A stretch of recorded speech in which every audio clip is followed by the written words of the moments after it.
Libib's booktube channel. My name is Kaylin and I am so excited because it is my favorite time of the year when everyone's posting like their favorite and their worst read books of 2019, but there's still a little bit to go in the month, so there could be a surprise for a best and a worst book, so I always wait to do that at the beginning of January or in the month of January, February when my list is complete. I have finalized things, all my thoughts, feels, and opinions have settled. So today I'm going to be talking about the books I need to read in 2020 because I made a list last year that was based off books that I bought certain years, starting from like the beginning of time until like now, and an update on that list. I was gonna make a cool video towards the end of the year, and yeah, it did not happen. I did not read any of those books on that list from last year. I tried to recently get into Six of Crows. I got the audiobook and everything like good to go, and I just haven't gotten into it. I keep buying more books and reading those books first, and everything else is getting backlisted. It's just a fun, grand old time. So update. Did not read any of those books. I also am not a fan of TBRs, and I hate trying to plan what I read because I am definitely a mood reader. I'm hoping that this year's list goes a little bit better. So with that being said, we're going to get into this year's list. And this year's list, I picked out so many different things. My reading has completely 180 changed. Typically, I was reading like novels, and this past year completely changed. I'm reading more graphic novels and poetry rather than actual novels, so that's been interesting to see a switch up as. I also read a little bit more of middle grade. Like, my reading tastes have changed, especially this past year. And so with that being said, I want to keep up this trend for 2020, and that's why I picked the books that I did instead of focusing on all the books that like I need to get to and I probably won't get to until like 80 years from now. The first book that I want to talk about that I'm so excited to read next year is The Unhiding Mooners by Christina Lauren, and this is an adult novel, and I haven't read an adult novel in a hot minute, so I'm going to try to give this book a try. And this book is enemies to lovers, so I've been told. I'm trying to go into this book so blindly, but it talks about two sworn enemies on the Hawaiian trip of a lifetime. Anything can happen, maybe even love, in this romantic comedy. Ooh. Olive is used to being the unlucky twin. From her most recent layoff, her life seems to be almost comedically jinxed. By contrast, her sister is an eternal champion. She even managed to finance her entire wedding by winning a slew of contests. Unfortunately for Olive, the only thing worse than the constant bad luck is having to spend the wedding day with the best man and her nemesis, Ethan Thomas. Ooh, what a name. Olive braces herself for a wedding hell, determined to put on a brave face, but when the entire wedding party gets food poisoning, the only people who aren't affected are Olive and Ethan. Suddenly there's a free honeymoon up for grabs, and Olive will be damned if Ethan gets to enjoy paradise solo.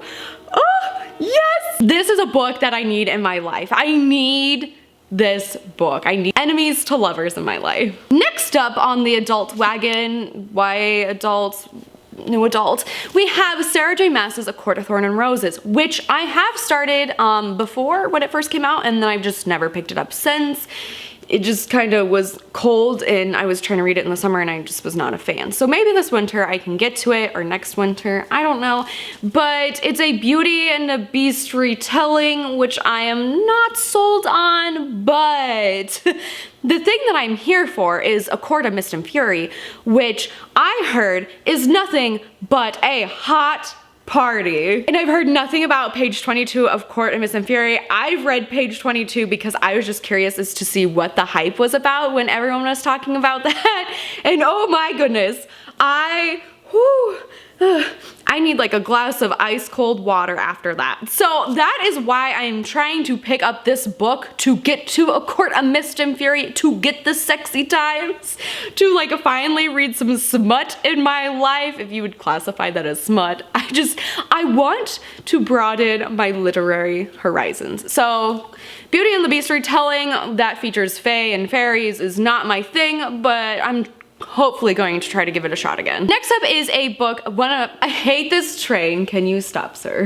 So the next book that I want to talk about is, the writing has been all right for the past books that I read in this series, but I love the television show so much. I had to give my money to Cass Morgan again because I want to read Light Years by Cass Morgan. I loved and enjoyed The 100. The last season is coming out next year, so in 2020, which is upsetting me because I just need Belle Clark to like officially happen on screen. That's all I care about. Like, they're real life couple and I melt. This book kind of talks about the same thing. It's a devastating attack by a mysterious enemy, and the Fleet Academy is opening its doors to cadets from every planet in the solar system. So it's a bunch of these kids, they come together, fight bad things in space, and that's all I really know about it. I can't wait to see what Cass Morgan does after like her 100 series, and so that's why I'm so intrigued to pick this up.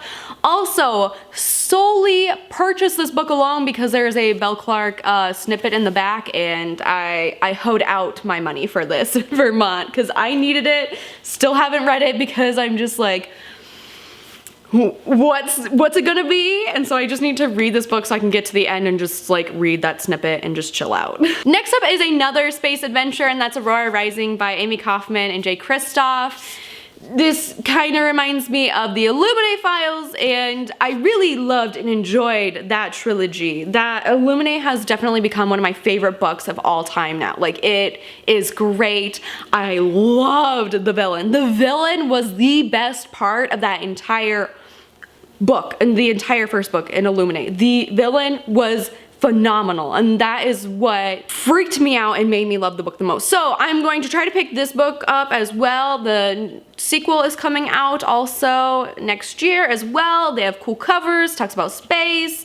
I think like there's a bunch of misfits all coming together, kind of like Light Years. So we'll see what Amy Kaufman and Jay Kristoff can come up with next. And the last two books I don't physically have because they are out of stock at the local bookstore and Books A Million, and I just need to go purchase them on Barnes & Noble right now because I need them in my life. And the first book is The Universe of Us by Lang Leave, which I also recently picked up another Lang Leave book. I am only a handful of pages into Sea of Strangers, and I love her writing. I think she's becoming one of my favorite authors with the poetry genre. It just hits me in the feels. I love her so much, and I can't wait to give another book of hers a go. So that's what I'm gonna be doing next year, is probably reading all of Lang Leave's poetry. So I'd like to thank the Barnes & Noble bookseller at the Madison Barnes & Noble in Wisconsin who recommended me this author and the two books that I've read by her, or the book in half that I'm currently reading by her. Like, thank you. You opened my eyes up to like one of my new like favorite authors in the poetry genre. And last but not least, this cover is terrifying, but I had to put this on the list. When I Arrived at the Castle by Emily Carroll. I read Through the Woods by Emily Carroll this past year, and oh my hot potatoes, that book scared me half to death. Like, it is so creepy, so not okay, and it's in graphic novel format, which should not be a thing. Like, it should not be a thing. But she has another book, and this is it. And I don't know what this book is about. I want to go into it blindly. I think it is a graphic novel once again. I don't know. I saw it on Goodreads and I was like, to be read. Like, there we go. Like, it's done. It's over. Like, I need to have this book to read next year. And so I don't know if I can make it once I order it. I don't know if I can make it all the way to Halloween and like the spooky season time to like hold off and read the book. But I am excited because Through the Woods was, once again, another favorite of 2019, and I loved and enjoyed how like horrified I felt. So I can't wait to see how this book makes me feel in 2020. Anyways, that's gonna be it for 2019. It sounds so weird coming out my tongue, but that's it for 2019. This is the last video for 2019. Oh my goodness. Okay, it's the end of 2019. So anyways, don't forget to hit like and subscribe. Let me know in the comment section down below what you plan on trying to read for 2020. What are your plans, goals, books you're looking forward to, let me know in the comment section down below. And anyways, that's gonna be it. I will see you guys next year for a new Thursday Bookish video.